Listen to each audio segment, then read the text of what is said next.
Hola a todo el mundo, para poder hacer esta pulsera vas a necesitar dos cuerdas.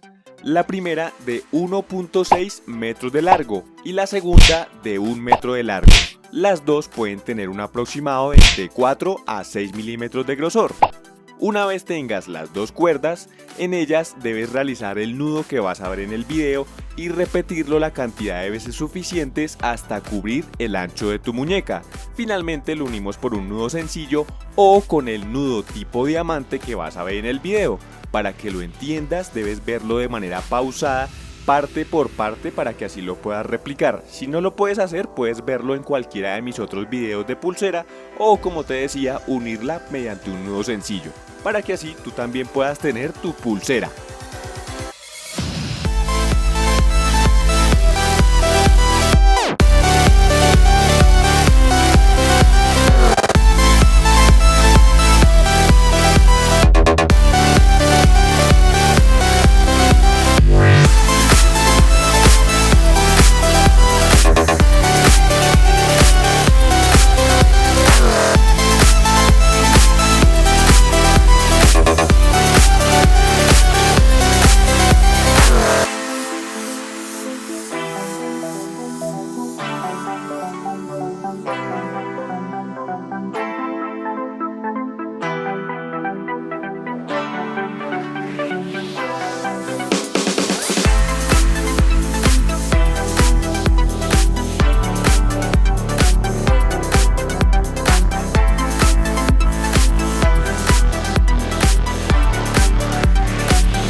Listo, finalmente ya tenemos nuestra pulsera. Como te habrás dado cuenta, es muy fácil de hacer y el nudo, que es un poco más complejo, lo puedes ver en otro de mis videos o simplemente unes tu pulsera con un nudo sencillo y listo.